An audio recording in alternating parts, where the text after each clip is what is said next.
You're in for a treat as we visit one of the new riders here at Hastings Racecourse. That would be Stephanie Fedora, a young apprentice from Ontario. We recently had a chance to spend a few days with her, and what you are about to see is someone who's going to make an impression both on the racetrack and away. I started out with the quarter horses, which I ended up with a very lucky break.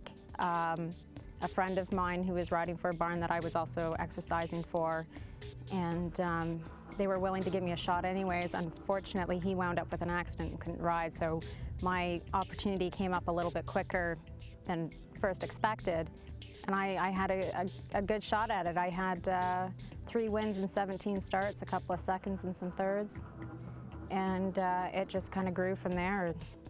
I got more passionate about it. I was having more fun. I just wanted more and more and more. Was it especially tough because you were a woman? It is very tough. I went down to the States and got my license, and I did get a few comments that people, trainers, owners, wouldn't use a girl because they weren't aggressive enough. And I took huge offense to that. It probably made me a little bit tougher having that in the back of my mind out on the racetrack. I think it's tough for anybody, whether you're a man or a woman, to break in. If they want it bad enough, they're no different than a guy. They're good, you know. They'll make a rider. Well, look at Joan Phipps, one of probably as good a riders you'd ever see anywhere, and Emma Jane Wilson. I never see her give up down the lane, I tell you what. The way Stephanie's riding right now, she's coming really well.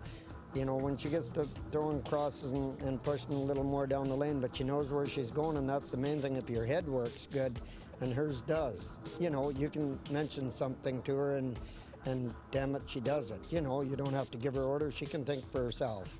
And that's you know, that's the main thing. They got to have a head on their shoulders. You won 6 races at Woodbine, which is one of the toughest jocks from probably in North America.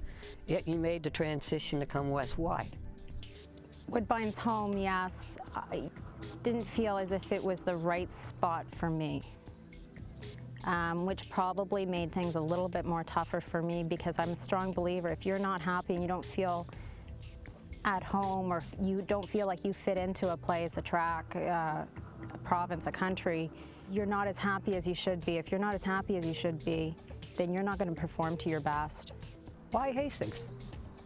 I've always wanted to come out to Vancouver, even before I got my jock's license.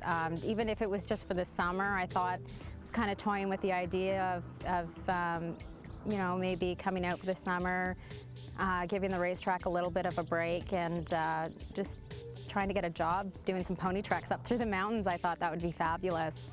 And then that was actually the spring I decided I was going to get my jock's license, so that fell through. But I wound up here anyways, so it was destiny. How confident were you that you would make it here, or that you had a good chance to make it here?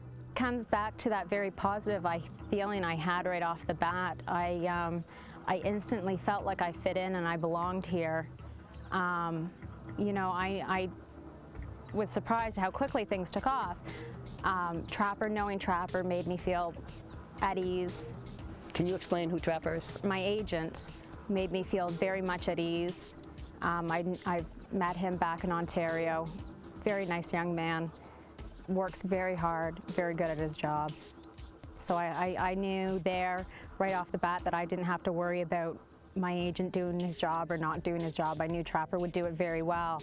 And the rest was just up to me to come off as confident and, you know, maybe not so much on the cocky side, but just be confident in myself.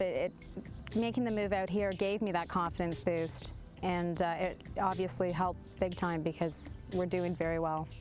Your first day in the jocks room at Hastings, new jocks and new surroundings. What went through your mind? I'm the only girl.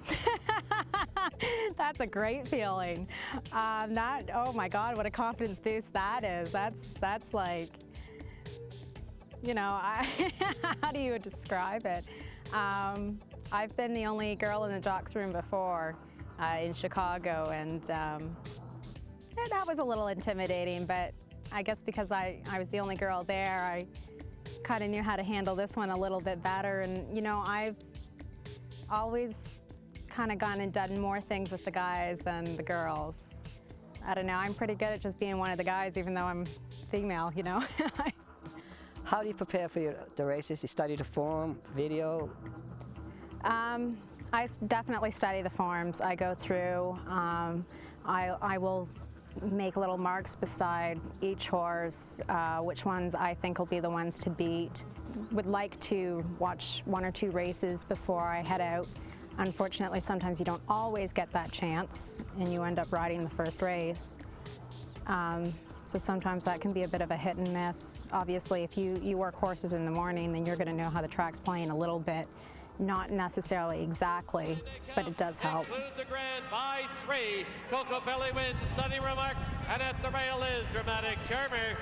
Include the grand by 3. At Hastings, this will be the first win for apprentice Stephanie Fedora. You won your first race for trainer Dave Milburn. What was that like, and how exciting was it? Very exciting. You know, when you win your first race at a new racetrack, it's like winning your first race all over again. It was a bit of a relief. It feels like there's a weight lifted off your shoulders. You know things are going to start coming easier now. And it happened relatively quickly, which I was very happy about. We see you in Trapper in the barn area all the time. How crucial is that to be out there and doing what you do? Oh, extremely crucial.